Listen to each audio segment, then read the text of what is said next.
दोस्तों, आज की कहानी है, क्या आप सचमुच मेरी सासू माँ हो।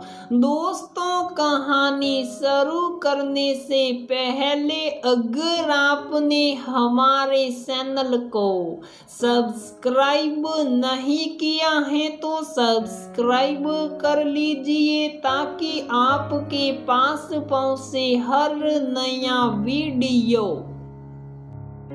आज पुराना एल्बम पलटते हुए उसकी नजर बेटे की मासूम सी फोटो पर गई तो मीनू अतीत की यादों में खो गई। जब बेटा छोटा था उसके काम बहुत बढ़ गए थे। घर के कामों के अलावा अब बेटे की भी जिम्मेदारी थी।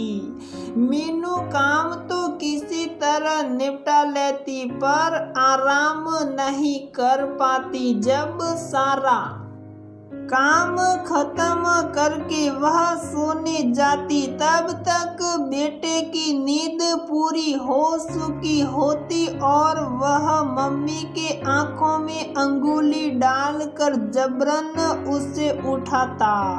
अत मीनू को उठना ही पड़ता। फिर बेटे के पीछे लगी रहती, उसे फुसला फुसला कर खाना खिलाना और उसके साथ खेलना।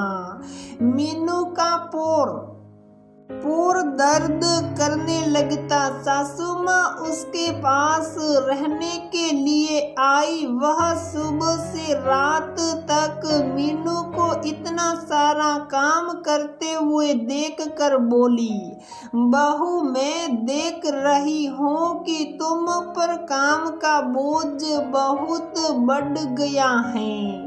बच्चे होने के बाद काम बढ़ ही जाते हैं। तुम काम करने में इतनी मगन हो जाती हो कि नाश्ता खाना वगैरह समय पर नहीं खाती हो और पर्याप्त आराम भी नहीं करती हो।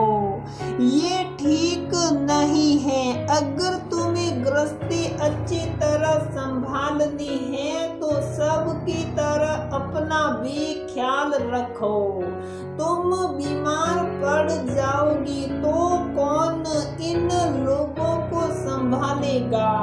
सासू माँ की बात सुनकर मीनू मुस्कुरा कर हामी भर दी पर मन ही मन में सोचने लगी कि अगर मैं काम न करूं तो घर के काम कौन करेगा। काम करने वाली बाई तो अपना ड्यूटी पूरा करके चली जाती हैं। उसके बाद भी गृहिणियों के पास बहुत सारे काम रहते हैं। कौन करेगा ये सब काम। मीनू को चुप साप देख सासू माँ ने कहा, बहू, तुम सोच रही होगी कि सासू माँ जो फरमान सुना रही है वो मानना असंभव है। मीनू आश्चर्य से सासू माँ की ओर देखी कि सासू माँ ने उसके मन की बात को पढ़ लिया। सासू माँ भी मुस्कुराई और बोली, तुम जिस दौर से गुजर रही हो मैं उस दौर से गुजर चुकी हूँ।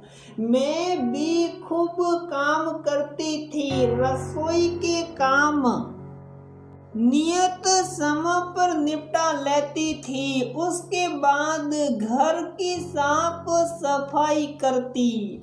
बच्चों और बड़ों को समय पर नाश्ता खाना सब देती पर मैं कभी समय पर खा नहीं पाती। रोज लेट हो जाती, इसलिए बहुत सारी बीमारियों की शिकार हो गई।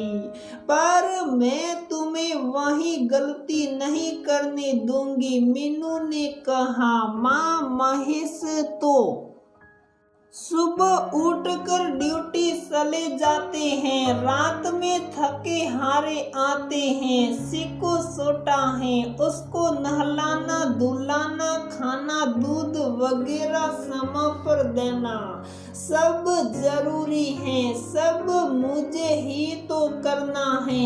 आराम कैसे करूं, कौन से काम करूं, कौन से नहीं करूं। सासू माँ ने समझाया, जैसे महेश और सिकू का खाना नाश्ता समय पर होता है ना, वैसे ही तुम्हारा भी होना चाहिए। बच्चे घर में रहते हैं तो घर अस्त व्यस्त रहता ही है। सिकू जब सोता है तुम भी थोड़ी देर सो जाओ।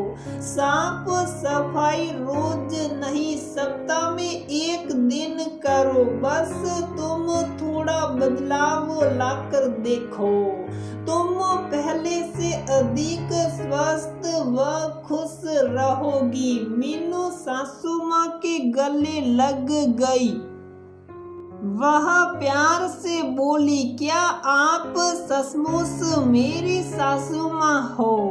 मुझे तो आप माँ लगती हो, सासू माँ नहीं। एक बेटी की तरह आपने एक बहू की परेशानियों को समझा। सासू माँ बोली, मैंने कहा न कि तुम जिस दौर से गुजर रही हो उस दौर से मैं भी गुजरी हूँ, इसलिए तुम्हारी परेशानियों का हल तुम्हें बता रही हूँ। त्याग करके आदर्श बनने की जरूरत नहीं है।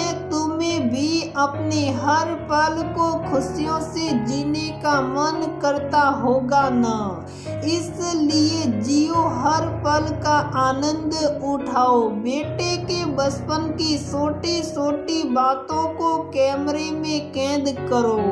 मुझे पता है कि तुम्हें फोटोग्राफी का बहुत शौक है।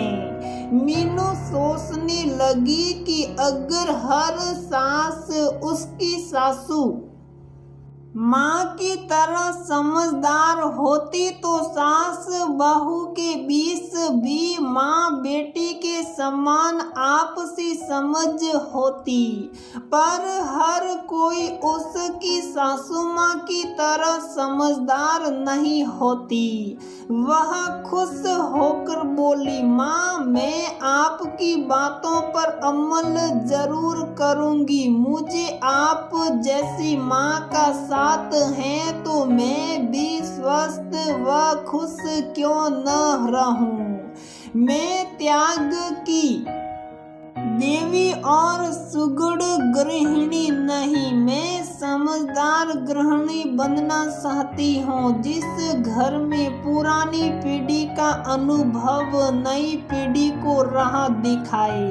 वहाँ खुशियाँ ही खुशियाँ होती हैं। मीनू एल्बम बंद कर आईने के सामने खड़ी होकर सबको निहारने लगी। उसके आत्मविश्वास से परिपूर्ण व्यक्तित्व को बनाने में सासू माँ का भी योगदान है। तो दोस्तों, हमारी ये कहानी यहीं पर समाप्त होती है।